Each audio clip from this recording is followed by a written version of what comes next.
Kia ora koutou katoa. In 2021, Dr Vivek Murthy is the Surgeon General of the United States. Quite an impressive guy. He wrote a book titled Together: Loneliness, Health, and What Happens When We Find Connection. He makes a case for loneliness as a public health concern, a root cause and contributor to many of the problems besetting the Western world, from alcohol and drug abuse to violence, depression, and anxiety. At the center of our loneliness, he says, is our innate desire to connect. We have evolved, are wired to participate in community, to forge lasting bonds with others, to help one another, and to share life's experiences. We are simply better together. And yet, despite our desire to connect, Murthy found an epidemic of loneliness and a set of complex forces contributing to it. While technology promises to connect us, it can also isolate. While mobility means our loved ones are only a train or a plane ride away, we can also move far from the communities where we grew up. While we increasingly have the opportunity to pursue our individual goals, we can put these goals ahead of our relationships and community.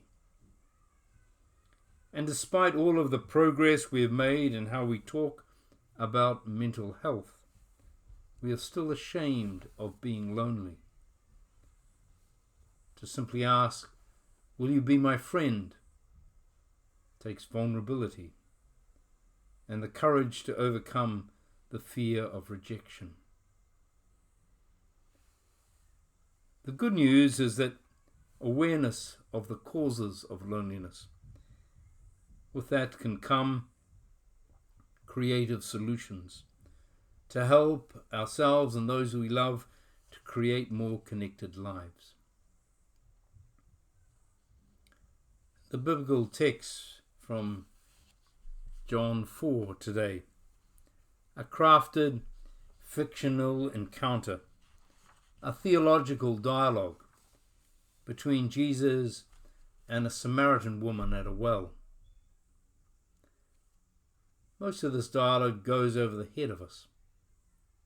I mean, who cares today which one of these two strands of Judaism, the Samaritan strand of the woman or the Pharisaic strand of Jesus? Who cares which is right or righter than the other? Or in our modern society today, who cares which of the strands and brands of Christianity are right or brighter than the other? And who even cares today whether Jesus is the Messiah, whatever that precisely means? Or whether Jesus, in the poetic language of John's Gospel, is the water springing up to eternal life? As an aside, I do like the Scholars' Version translation of that verse, alluding to a mystical spirituality. The translation says, "The water I provide will be a source of water within them, a fountain of real life." I think it is more helpful today when reading this text to ignore the theological banter in this Johannine play and think about the two characters presented in the drama. Firstly, Jesus, sitting, thirsty, beside a well for which he has no bucket. Alone, in a foreign place, where due to his race and religion he is potentially at risk. He has no friends or family at hand, no one to hear, to to take his call of need. Secondly, the Samaritan woman coming alone to the well at a time when no other women or villagers are present. And we suspect, due to what the text tells us about her marital status, and what we know about the shaming of women who've had multiple relationships and have worn the stigma of blame and been despised, even feared. Since that her coming alone was not by choice. Loneliness was her lot too. She has no family or friends at hand to hear, to take her call of need. So these two characters in this drama meet. One a hated Jew, one a hated Samaritan. One a man, one a woman. And both constrained by the overriding expectations of society's sexual rules around relating.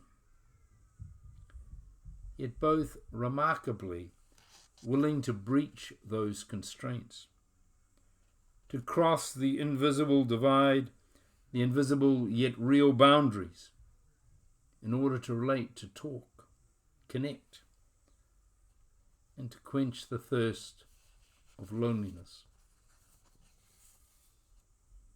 For as the Gospels frequently tell us, Jesus was not understood by his critics, his audiences, his followers, or even those closest to him. I suspect even when the likes of Simon, Mary, Andrew, James, John, even with them he felt alone. Like a teenager with 1,000 Facebook friends, but with no one with whom they can trust with their soul.